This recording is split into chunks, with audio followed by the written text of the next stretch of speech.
Assalamualaikum warahmatullahi wabarakatuh. Saya akan mempresentasikan tugas desain grafis antarmuka yaitu user testing dan evaluasi desain. Presentasi ini mengkaji metode dan pendekatan dalam user testing dan evaluasi desain yang berperan penting dalam pengembangan produk digital. Penelitian ini mengeksplorasi berbagai metode pengujian seperti A/B testing, heatmap, dan metode lainnya. Metode user testing. Yang pertama ada A/B testing, metode eksperimental yang membandingkan dua versi antarmuka untuk menentukan mana yang lebih efektif. Berikut ada keunggulannya yaitu meningkatkan konversi hingga 25%, keputusan berbasis data, dan menghindari bias subjektif. Lalu yang kedua ada heatmap analysis, visualisasi data yang menunjukkan interaksi pengguna melalui presentasi warna. Dengan kelebihan yaitu klik atau tap heatmaps, move heatmaps, scroll heatmaps, dan attention heatmaps. Dan di bawah ini adalah implementasinya itu A/B testing yaitu identifikasi elemen, lalu tentukan metrik, lalu buat hipotesis dan rancang variasi, lalu bagi pengguna langsung ke analisis hasil.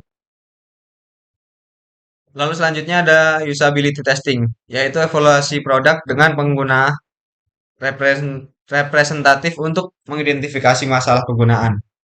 Dengan keunggulan itu 5 pengguna 50% masalah teridentifikasi. Lalu moderated dan unmoderated lab face remote testing. Lalu ada eye tracking, yaitu melacak pergerakan mata menggunakan pengguna saat berinteraksi dengan antarmuka. Lalu ada card sorting. Pengguna mengorganisir informasi ke dalam kategori yang masuk akal untuk merancang arsitektur informasi. Selanjutnya, mengumpulkan dan menganalisis feedback. Metode kuantitatif, data numerik yang dapat diukur dan dianalisa secara statistik. Survei dan kuesioner, analisis metrik, Google Analysis, tingkat konversi dan completion rate. Metode kualitatif, data deskriptif dan wawasan mendalam tentang pengalaman pengguna, wawancara pengguna, things allowed protokol, focus groups, observasi kontekstual, triangulasi data. Menggunakan beberapa metode untuk mengumpulkan data, memberikan pemahaman yang lebih komprehensif, dan meningkatkan validitas temuan. Selanjutnya ada literasi desain berdasarkan feedback. Interpretasi data, user testing.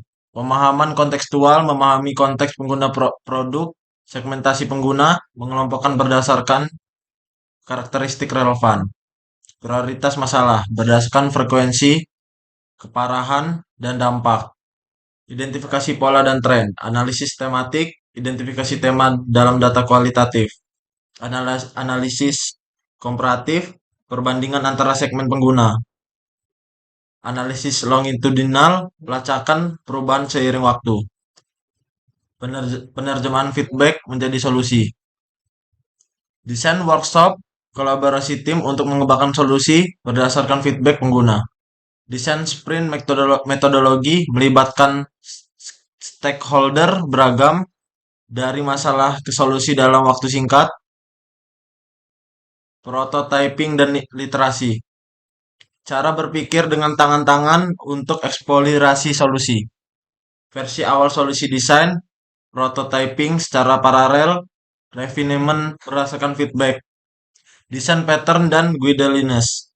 Solusi teruji untuk masalah desain umum yang membantu menerapkan praktik terbaik secara konsisten dan mendokumentasikan pembelajaran dari user testing. Baik, selanjutnya meningkatkan UX dengan hasil evaluasi. Yang pertama ada road mapping, perencanaan, dan priorisasi perubahan berdasarkan dampak dan kelayakan teknis. Yang kedua ada phased rollouts, peluncuran bertahap dengan fitur flagging. Dan terakhir ada kolaboratif, implementation kolaborasi erat antara UX researcher, designer, dan developer. Siklus feedback berlanjutan continuous discovery. Yang kedua ada design depth management, mengatasi kompromis desain yang terakumulasi. Yang terakhir ada desain system evolution, pengembangan sistem komponen berdasarkan pembelajaran. Di sini ada pengukuran dampak perubahan, indikator kuantitatif untuk mengukur efektivitas perubahan desain, framework herd seperti happiness kepuasan pengguna, yang kedua engagement keterlibatan, adopsi fitur, retensi pengguna, tak sukses, keberhasilan tugas.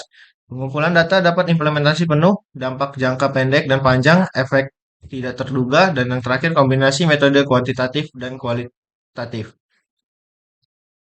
Sini ada kesimpulan dari metode testing, A/B testing, heat map analysis, usability testing, eye tracking, dan card sorting memberikan wawasan berharga tentang interaksi pengguna. Yang kedua ada pengumpulan data, pendekatan seimbang antara metode kuantitatif dan kualitatif dengan triangulasi data memastikan validitas temuan. Yang ketiga ada iterasi berkelanjutan, siklus feedback berkelanjutan, manajemen desain depth, dan evolusi desain sistem untuk perbaikan jangka panjang. Dan yang terakhir ada keunggulan kompetitif, organisasi yang berkomitmen pada user testing memiliki keunggulan dalam menciptakan produk yang fungsional dan menyenangkan. Sekian, terima kasih.